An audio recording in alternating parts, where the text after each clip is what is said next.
네, 오늘 말씀의 제목은 인생의 기념비를 세우라입니다. 인생의 기념비를 세우라. 한번 따라서 인생의 기념비를 세우라. 자, 여러분은 그 지나간 날들의 삶을 이렇게 보면은 와, 정말 멋지다. 이 순간, 이 사건, 이 상황을 영원히 새겨놓고 싶다. 그런 순간들이 많이 있습니까? 지난 한 해는 또 어떠셨나요? 영원한 기념비, 세월이 가도 풍파에 쓸려나가거나 썩거나 무너지지 않을 만한 내 인생에 영원한 가치가 있는 것은 어떤 것일까요?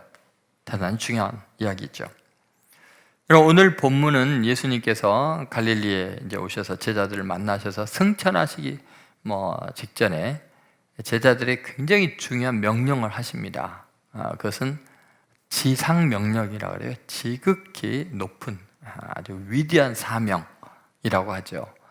너희는 가서 모든 민족을 제자로 삼으라. 근데 여러분 한번 생각해 보세요. 지금 이 이야기를 듣고 있는 제자들의 삶은 어땠나요? 세상적으로 볼 때 어땠죠? 여러분? 그들은 성공한 사람들이었습니까? 존경받는 들이었습니까? 예를 들면 베드로, 야고보, 요한 이런 사람만 해도 누가복음 5장에서 예수님을 만나기 전에는 밤새껏 그물질을 했는데 잡은 것이었습니다. 허탕만 치는 인생이었습니다. 세상 사람들이 보기에도요, 그들은 무학의 사람들이에요, 가난한 사람들이에요, 정말 천한 사람들에 불과했습니다. 근데 그들에게 주님이 뭐라 그래요? 모든 민족을 뭐라 하라고요? 제자 삼으래. 이 말이 되는 이야기입니까? 세상적으로도 세상 사람들이 볼 때 존경스러울 게 없어요. 그러면 세상 민족이 이들에게서 영적으로 종교적으로 존경할 만한 사람들인가요? 어땠어요? 예수님이 지금 죽으시고 부활하시기 그 전에 제자들의 영적인 상태는 어때요?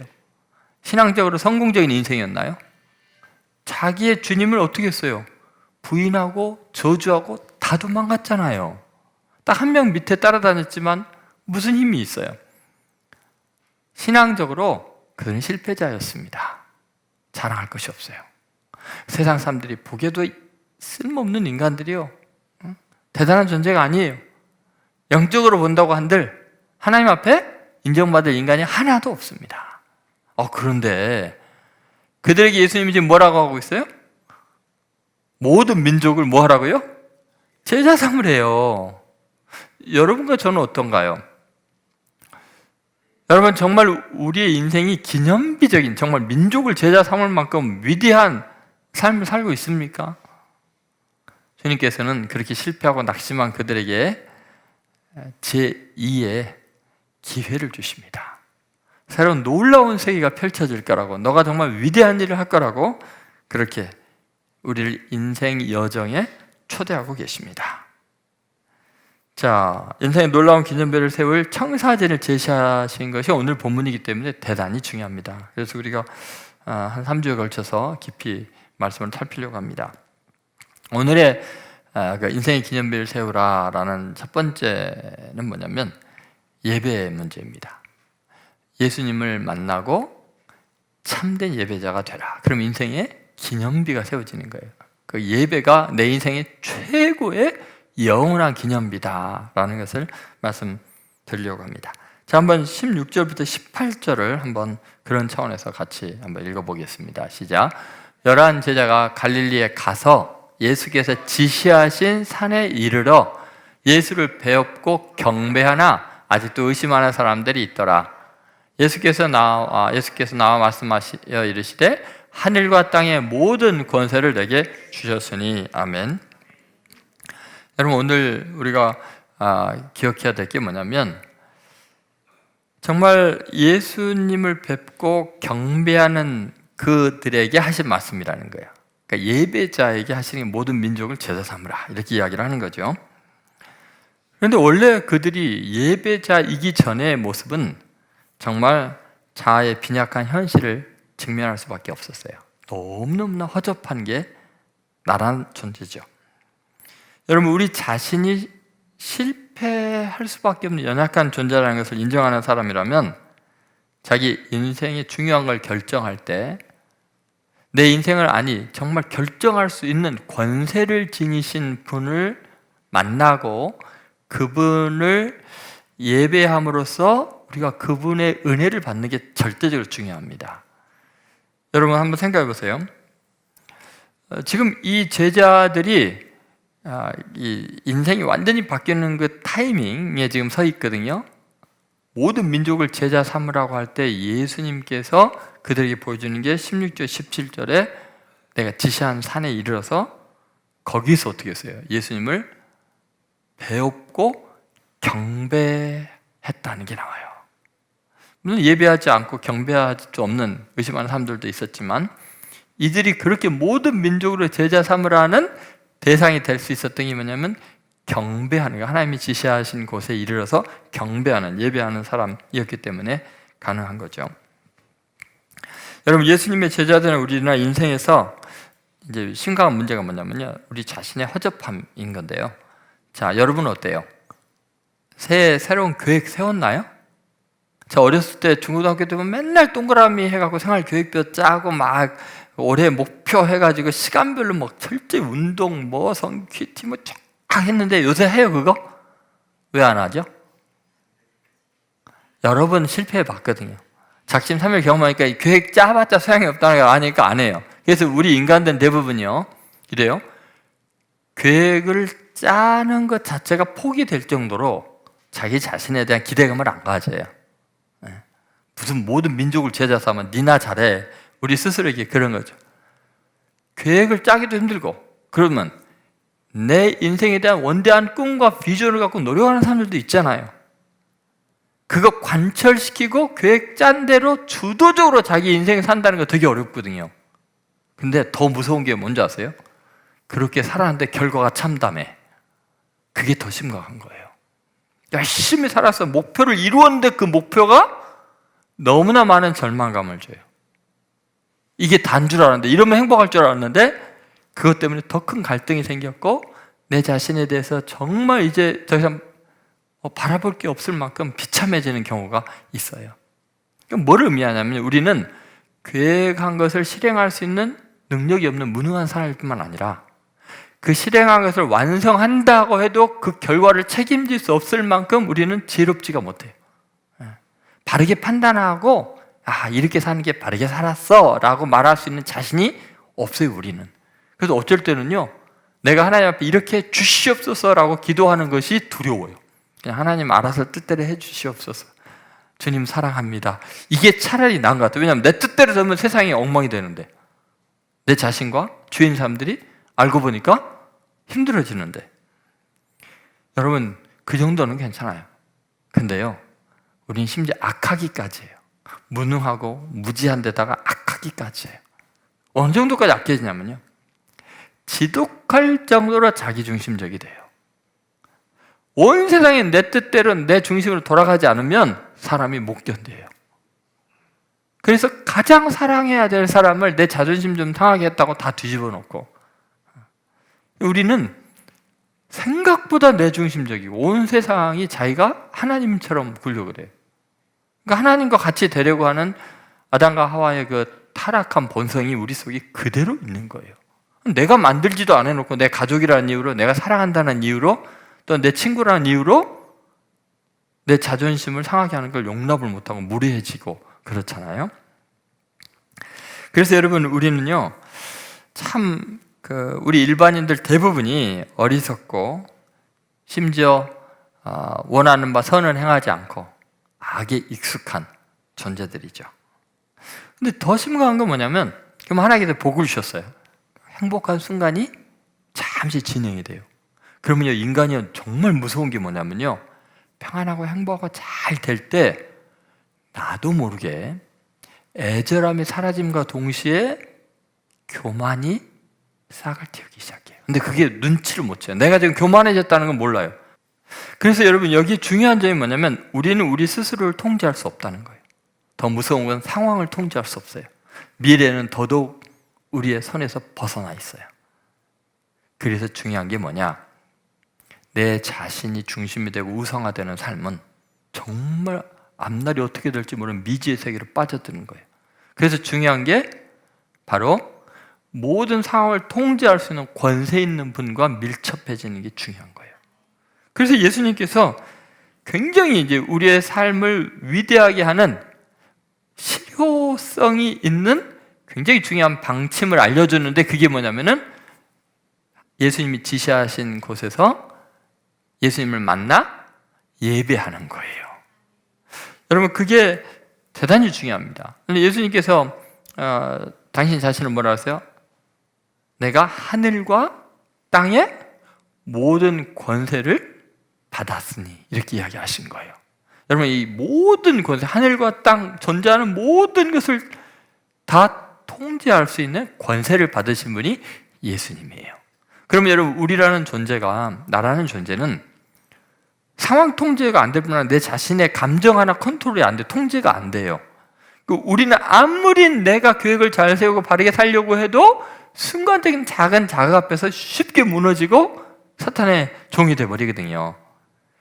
이런 연약한 우리가 상황을 완벽하게 통제할 수 있는 순간이 딱 한순간 있는데, 하늘과 땅의 모든 권세를 지신 그분을 예배하는 순간만은 유일하게 우리가 선하면서 강할 수가 있어요. 지혜로우면서도 능력 있는 사람이 될 수 있어요.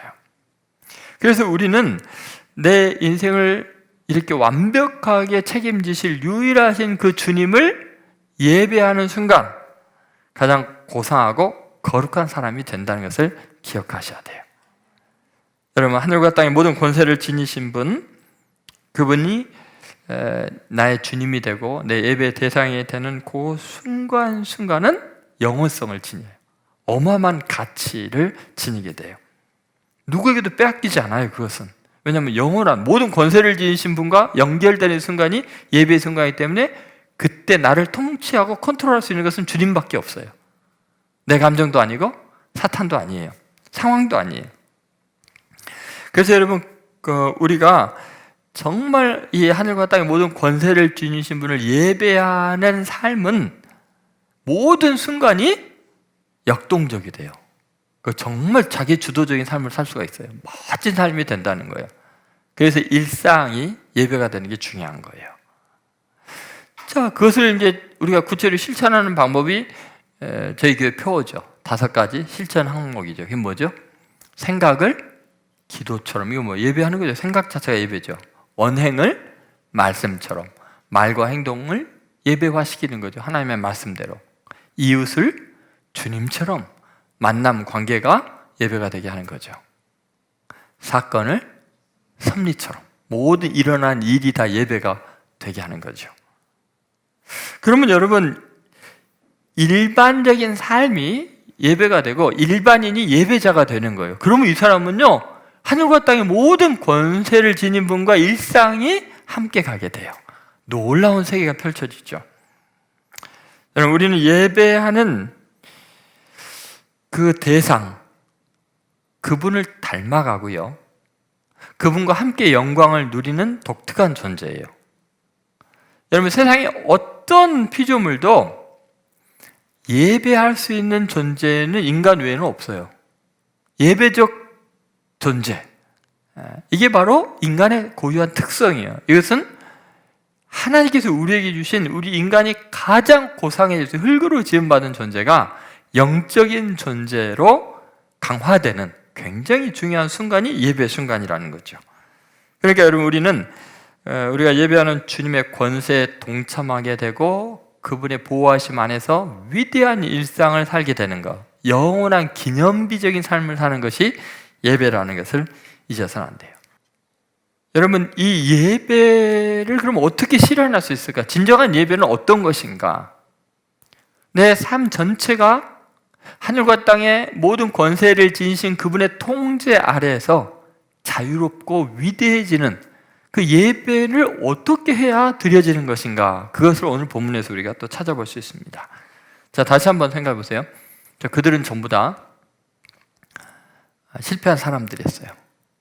세상적으로 봐도 실패했고, 제자들이요, 신앙적으로도 예수님 앞에 실패했던 사람들이에요. 근데 그들이요, 부활한 주님 만났어요. 그리고 이 지상의 명령을 받게 되고요, 그리고 그들이 전심으로 기도하고 성령 충만해서 세상을 복음화시키는 위대한 인물들이 되었죠. 지금 베드로 하면 어때요? 여러분이 그렇게 시시껄렁하게 볼 수 있어요? 인류 역사에 베드로 모르는 사람들이 별로 없을 정도로 위대한 기념비적인 삶을 산 이유가 뭘까요? 도대체 그가 드린 예배는 어떤 예배였을까요? 여러분, 우리 인생의 전환점이 될 만한 실효적인 예배는 도대체 어떤 것일까요? 그것이 16절, 17절에 나와 있는데 한번 같이 읽어보도록 하겠습니다. 16, 17절 같이 읽습니다. 11 제자가 갈릴리에 가서 예수께서 지시하신 산에 이르러 예수를 배웠고 경배하나 아직도 의심하는 사람들이 있더라 그랬습니다. 여러분, 지금 이들의 예배의 특징은 뭐예요? 그것은 예수께서 지시하신 곳. 다시 말해서 여러분, 예배는 내 중심적으로 내가 원하는 방식으로 원하는 장소에서 드리는 게 예배가 아니에요. 예수께서 지시하신 그곳에, 그 산에 이르러 이렇게 표현되어 있죠. 여러분, 우리는 예배를 혼자 경건하게 드릴 수 있어요. 내가 원하는 데서 편하게 드릴 수 있어요. 그런데 예배라는 것은 뭐냐? 내 중심에서 하나님 중심으로 옮기는 거예요. 모든 것을.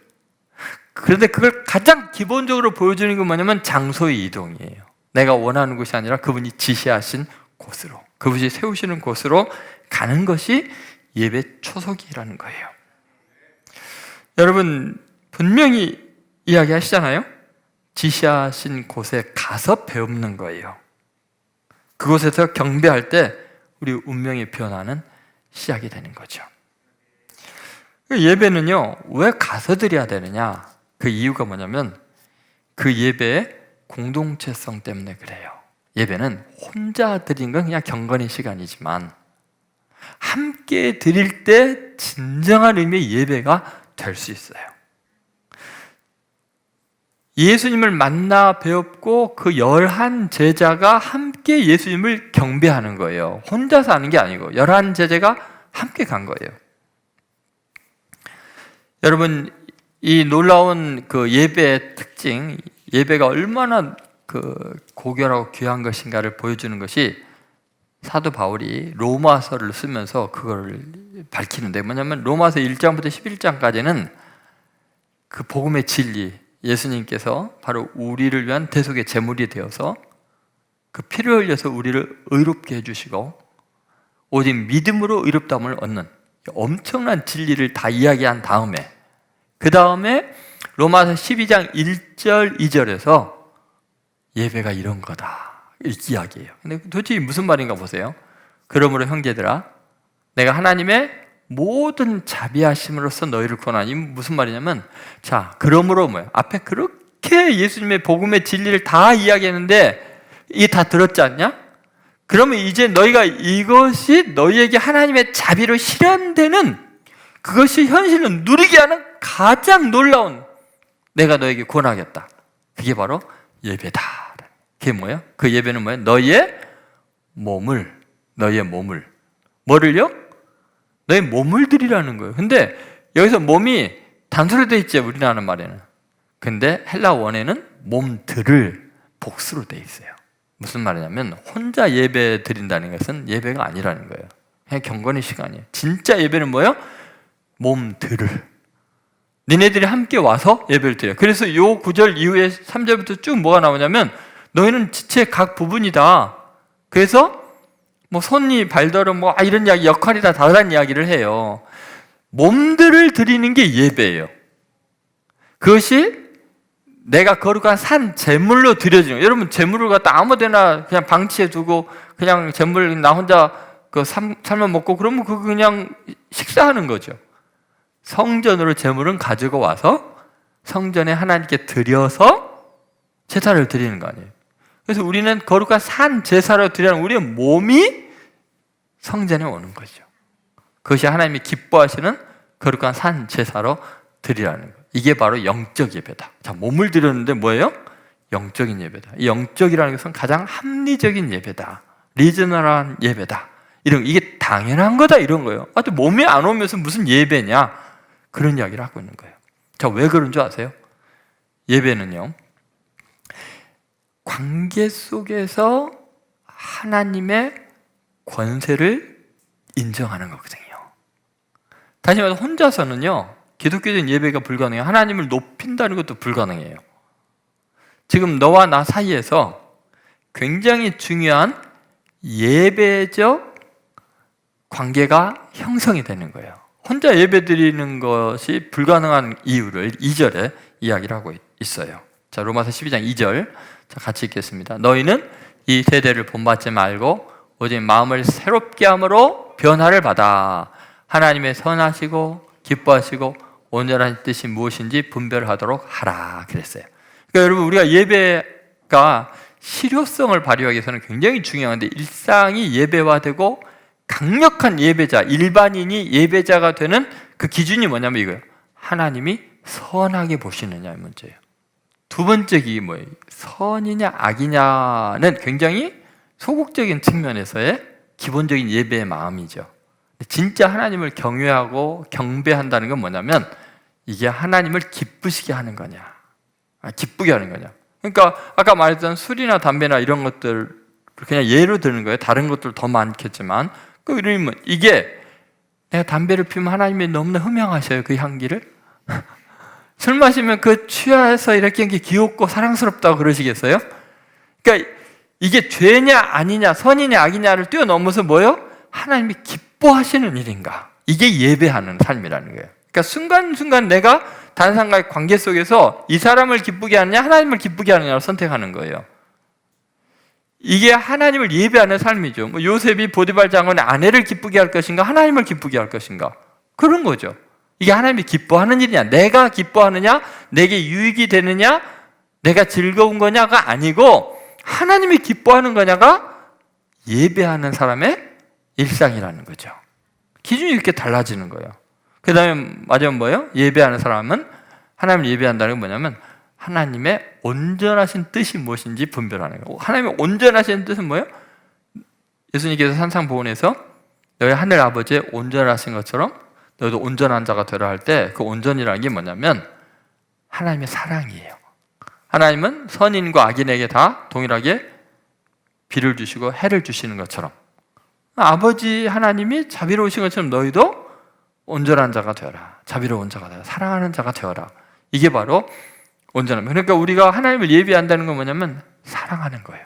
근데 여러분, 사랑이 혼자 됩니까?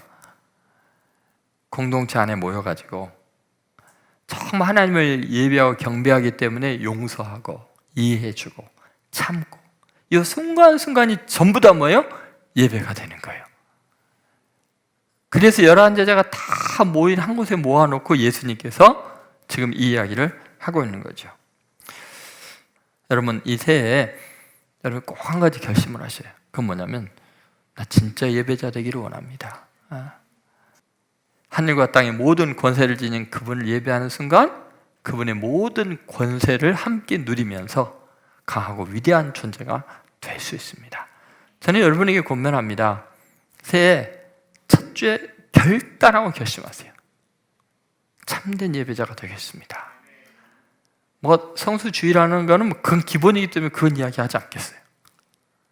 삶의 순간순간 내 속에 감정이 끓어오르는 순간, 엄청난 손해를 본 순간, 너무나 아픈 순간, 그때 예배자가 되세요. 하나님의 선하시고 기뻐하시고 온전하신 뜻이 무엇인가 분별하면서 산 제물로 드리세요. 그럴 때 여러분은 정말 위대하고 강한 사람이 될 줄로 믿습니다. 그렇게 예배 목숨을 걸고 승리하는 귀한 복된 예수님의 제자들 되시기를 주의 이름으로 축원드립니다.